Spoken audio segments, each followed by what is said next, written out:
Hey everybody, Dr. Jess here. I am really happy to talk with you today, and I wanted to share some useful information about various accommodations that you might see on your accommodation letters and how it might mean that you intersect with the accommodations office, or how it might mean that the accommodation magically happens in the background. And how much is needed of me, what is needed of the student, and how can I best support this effort, right? So in that spirit, I actually made a little something that I want to share with you. So this is 5 types of common accommodation categories, themes, etc., and what's needed from faculty, right?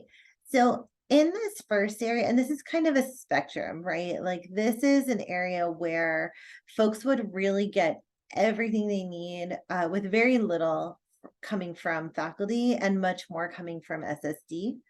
On this side, there's things that our identified students might get that really do include our active participation as faculty members. So there's kind of a range, and a lot of it is contingent on what is the accommodation, what kind of accommodation is it, what are the logistics of delivering that accommodation, and then what might that look for like for me as I'm teaching my various classes in my various settings, etc., right?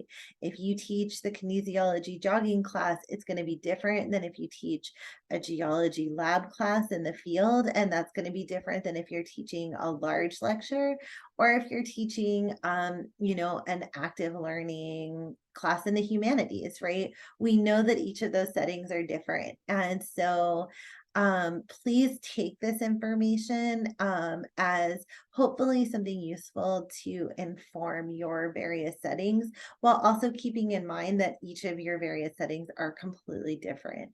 So on this side, student works independently with SSD for the most part, right? Priority reg happens between the SSD office and the registrar. The faculty don't need to do anything. Disability counseling, students go and meet with disability counselors in the SSD office. Faculty doesn't need to do anything. Specialized tutoring, if there's general tutoring, that would come from the general population, just the same as it would for anyone. But if there is specialized tutoring, that would come from our office. Resourcing with other campus resources, a smart pen, which is, hey, here's this piece of equipment. Hope this is good for you, right? That doesn't require anything from faculty. Electronic note taking, same, right? We don't need anything from the faculty. It just happens in the background. Alternative furniture is SSD office working with facilities in order to provide furniture that meets the student needs. Now, mobility carts, the same way we provide transportation for students with disabilities and mobility needs.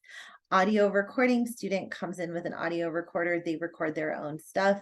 They assure us that they only use it for personal use. There's nothing needed from faculty. And a personal care attendant is provided actually by the student for the student, sometimes with additional outside resources such as Department of Rehab, but they work independently with SSD. And there's nothing needed from the faculty. We're not providing that, right, as faculty. So this next category, kind of one up from there, is student needs their accommodations to be granted access to the class, right? Like a sign language interpreter, it's really, really hard to be a good sign language interpreter if you can't get into the class, right? We gotta let the accommodations into the room, but other than that, they're gonna just magically flow from there. So sign language interpreting, visual orientation, sometimes it might be this is your classroom, these are where the desks are, this is, etc. Right, the faculty don't need to provide anything. It's provided by SSD, but it might touch your classroom setting briefly, right? Peer note taking, we might ask if we can recruit. Excuse me, class aid.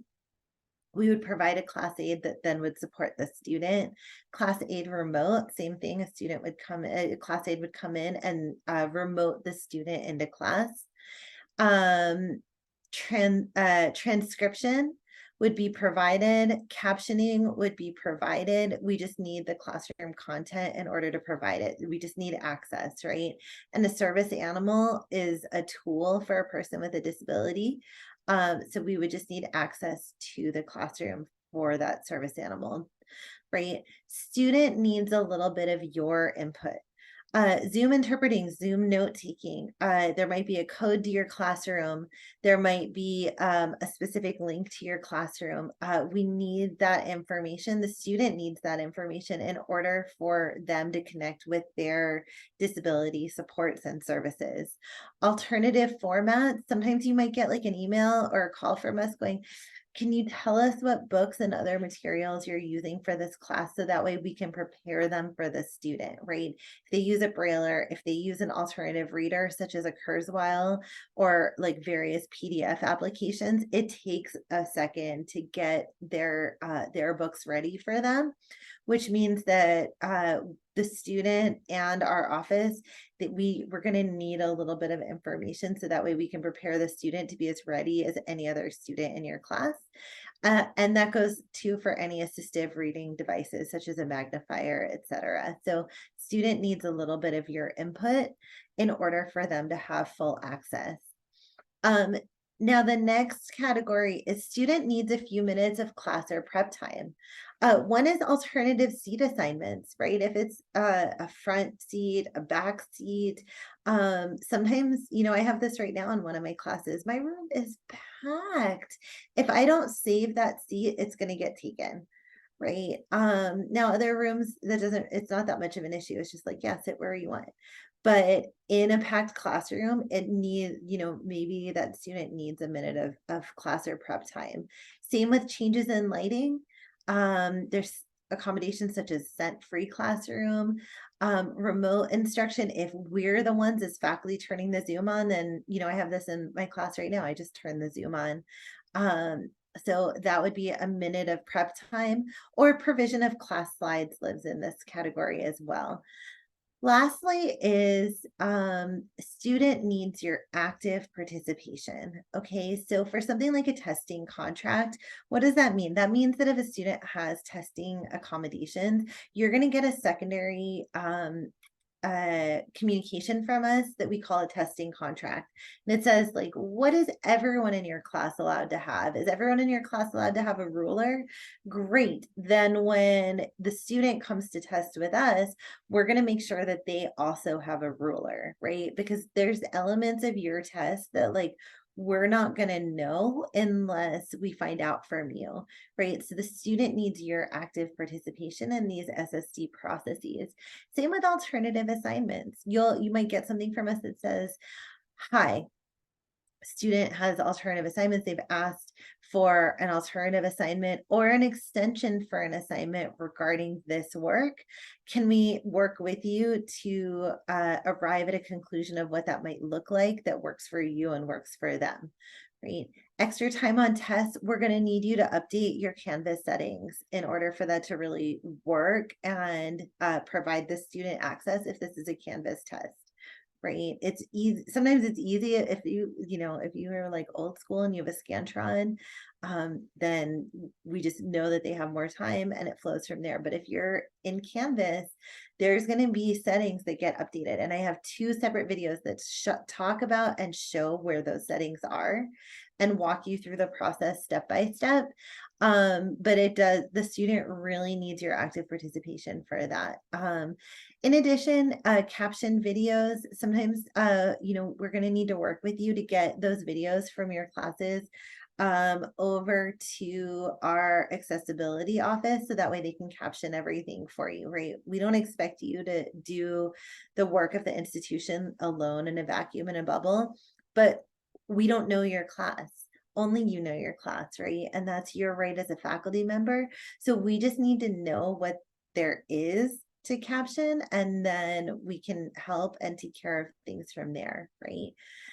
So I know that was a lot, and those are only the common accommodations. So really, we want to work creatively through an equity lens with our identified students to make sure that they get every possible chance to have the same seat at the table as everyone else.